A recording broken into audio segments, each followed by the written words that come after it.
Saludos amigos de esta plataforma digital informativa y el reconocido abogado internacional especialista en derechos humanos Guido Croxatto en una reciente entrevista explicó los motivos legales del por qué la destitución de Pedro Castillo fue ilegal.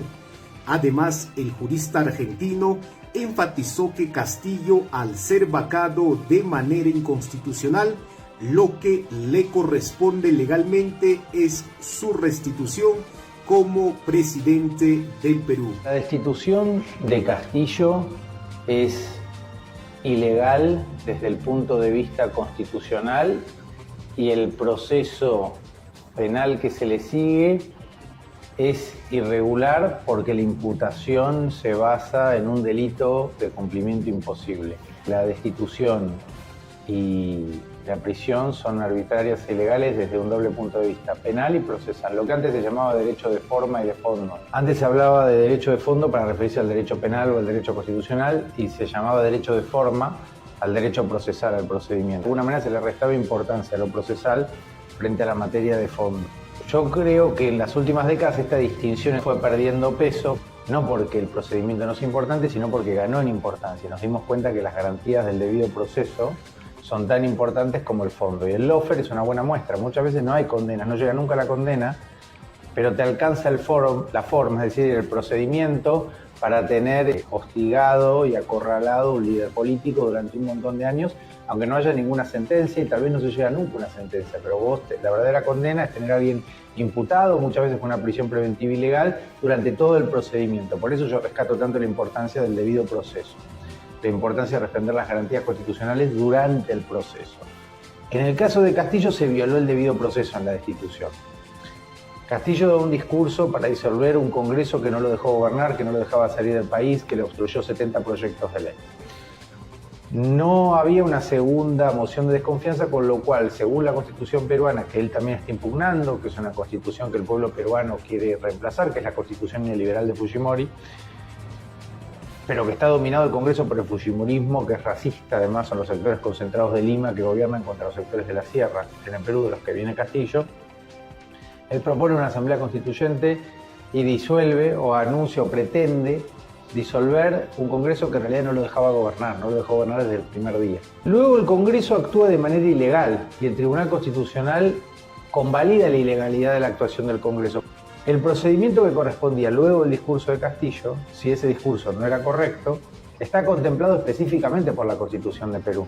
Ya establece cuál es el procedimiento para esos casos como el del discurso de Castillo. Es un procedimiento de acción constitucional por infracción constitucional.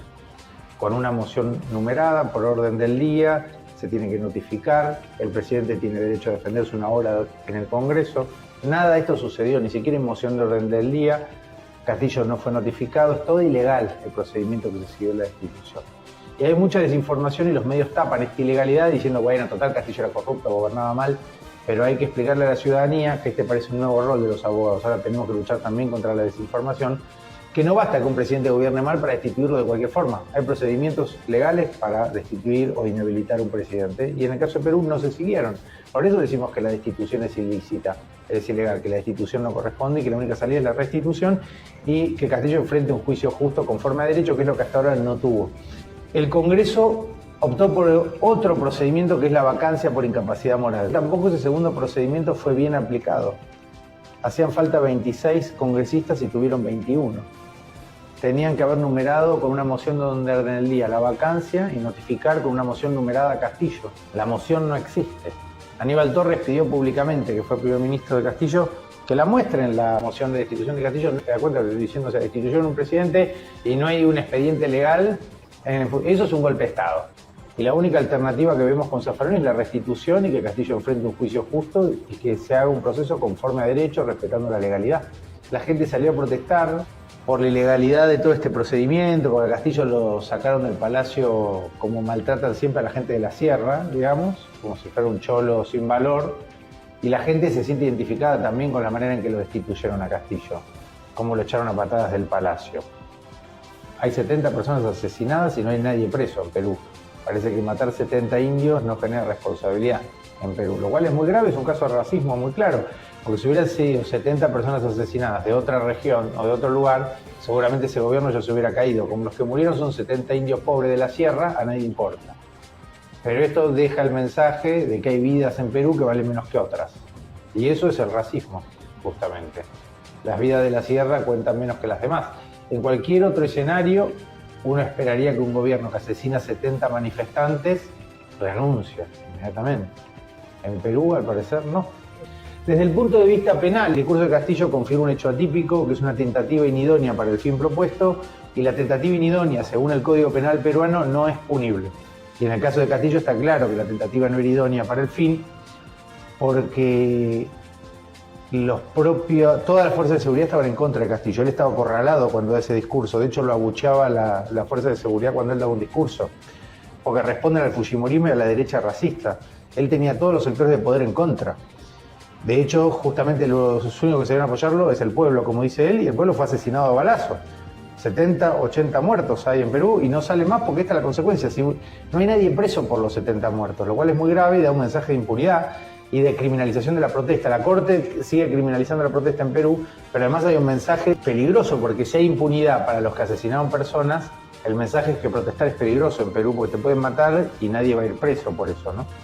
Una cosa es la política y otra cosa es el derecho. Son dos ópticas diferentes que a mí me parece importante diferenciarlas en este caso. Como abogado, yo lo que te puedo indicar es que independientemente de la opinión política, lo que indica el derecho positivo en Perú es que si hay un presidente mal destituido, ese presidente debe ser restituido, que la presidenta que está en la actualidad está usurpando el poder, lo cual es un delito, sumado al delito de haber asesinado 70 personas como parte de esa usurpación el gobierno después de un golpe congresal, y que el presidente tiene que enfrentar un juicio justo conforme a derecho con las garantías del debido proceso que establece la Constitución y el reglamento del Congreso en el Perú.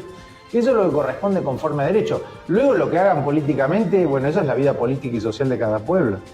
Hay organizaciones campesinas que apoyan a Castillo, hay muchas organizaciones que ni siquiera eran adherentes de Castillo, pero que luego de esta dinámica lo empiezan a apoyar, porque Castillo promueve la Asamblea Constituyente, una nueva constitución, y propone incluir cuota indígena en la Constitución para que los indígenas peruanos lleguen finalmente al Congreso, cosa que el Congreso racista actual no quiere. Por eso la represión a Castillo de los sectores que él representa, porque él quiere incluir a las poblaciones campesinas históricamente excluidas de la vida política del país en el Congreso, con cuota indígena en una nueva Constitución. De hecho, Castillo es el primer presidente rural en la historia del país. ¿Usted qué opina respecto